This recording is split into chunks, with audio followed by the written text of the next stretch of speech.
Здравствуйте, мои дорогие! Я снова рада видеть вас на своем канале. Ну что, девчоночки, сегодня новый урок. Поехали! Сегодня у нас с вами очередная коррекция, и здесь я включила камеру только на этом этапе. Поэтому не снимаем материал, ну в смысле мы сняли материал, но без камеры. Вы об этом знаете, прекрасно понимаете, как же он там снимается. Поэтому мы сняли материал, отодвинули кутикулу, убрали птериги, наносим праймер, базовый гель и переходим к моделированию. Итак, исходный материал у нашей клиентки довольно-таки своеобразный. Если честно, я вот такую вот форму ногтей не люблю и не понимаю. Я считаю, что на коротких ногтях вот такой вот острый треугольник на кончике смотрится не очень эстетично. На таких коротких ногтях либо выводить в миндалик, в более закругленный свободный край, либо оставлять это все в балеринку, то есть делать такой себе тупой свободный край. Но вот такие вот заостренные, совсем треугольником запиленные ноготочки я совершенно не понимаю. Поэтому, конечно же, буду корректировать это все под себя. Добавляю ширину свободному краю. Мне необходимо, чтобы это был чистый, красивый миндалик. На самом деле ничего сложного в данной коррекции нет, кроме того, что нам нужно распределять материал таким образом, чтобы добавить ширину кончику. Мы будем делать закругленный кончик классического миндаля. И опиливаем мы это все по схеме классического миндаля. Схема опила миндаля у меня на канале есть. Все уже должны были посмотреть. Если вы не видели, обязательно посмотрите, очень интересно. И пока мы выпиливаем наши ноготочки, у вас есть время подписаться на канал, если вы этого еще не сделали, нажать на колокольчик, чтобы не пропускать новые ролики, ну и, конечно же, написать мне что-нибудь хорошее в комментариях и поставить лайк этому ролику. Вам не сложно, мне приятно, и я вам буду безумно благодарна за вашу активность.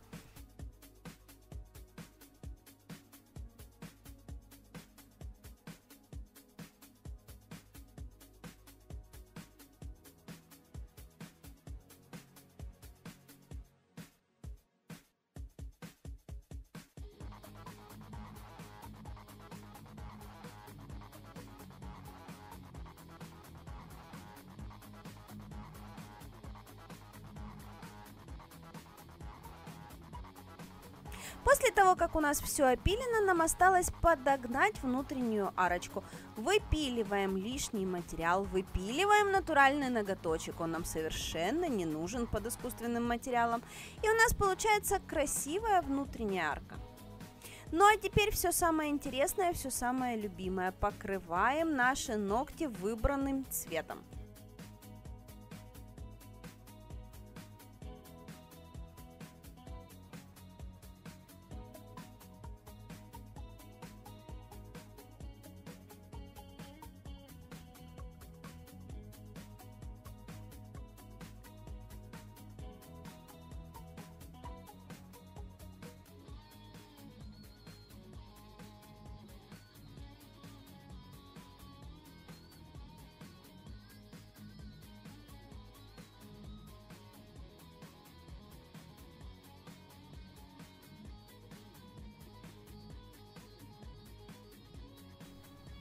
На безымянных пальчиках у нас подразумевается дизайн, и начинаем мы создавать дизайн с фона под дизайн. В качестве фона в данном случае у нас будет вот такая себе матрасная линейка. На самом деле вот такие вот матрасики очень модны были в свое время, и сейчас они опять же возвращаются в моду с приходом осени. Каждый сезон, каждую осень вот такие вот полоски вдоль ногтя, они возвращаются в нашу жизнь. На самом деле вот такие вот полоски вдоль ногтя, они в принципе не выйдут из моды, потому что они очень хорошо ложатся на любую форму ногтевой пластины. Из-за того, что полоска у нас направлена вдоль ноготочка, она визуально вытягивает его, она визуально делает его намного худее, уже и длиннее. Это точно так же, как вертикальная полоска на одежде. Она делает тот же самый визуальный эффект. Поэтому цветами, которые у нас близки к фону нашего покрытия, делаем вот такие вот всякие разные полосочки. У нас здесь светло-светло-розовенький, сиреневенький, добавим еще немножечко чуть-чуть потемнее какой-нибудь оттенок, и у нас получится очень интересный сложный фон.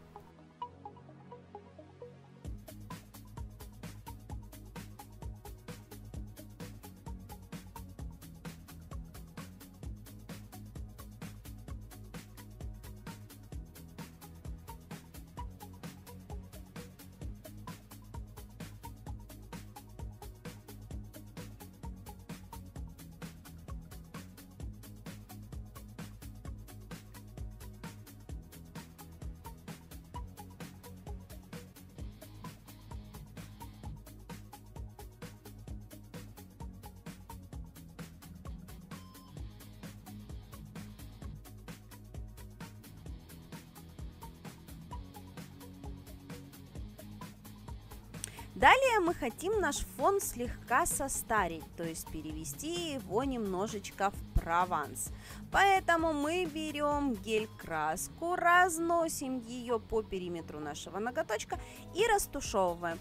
Вот здесь, внимание, нужно потрудиться и постараться сделать таким образом, чтобы растушевка получилась максимально плавной.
Ну а теперь непосредственно сам дизайн. Мы будем делать такие себе стилизованные подвески на наших ноготках. В данном случае у нас будет ключик. Мы его сделаем сначала в контурной технике, а потом при помощи 3D геля поднимем объемы.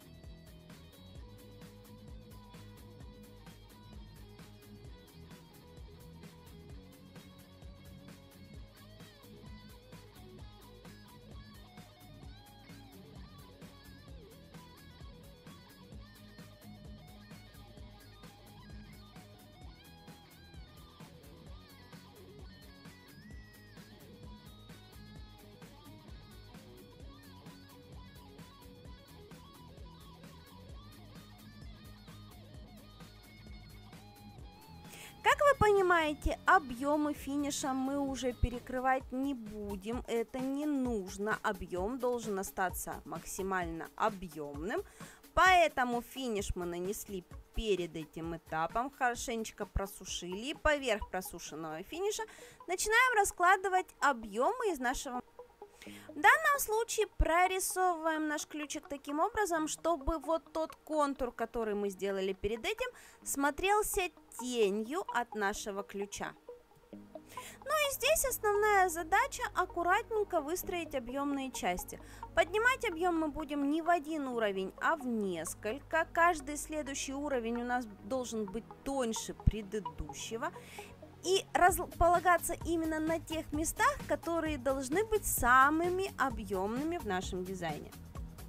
На самом деле ничего сложного, единственное, что работа довольно-таки кропотливая, потому что очень много слоев, каждый слой требует хорошей просушки. Здесь недостаточно будет просто прихватить пару секундочек в лампе, здесь нужно именно хорошенечко все просушить.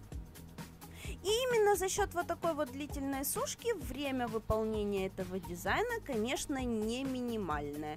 То есть дизайн потребует к себе довольно-таки много времени.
Итак, вот такие вот брошки получились на наших ноготках. Надеюсь, вам сегодня было со мной интересно. Надеюсь, вам понравилось.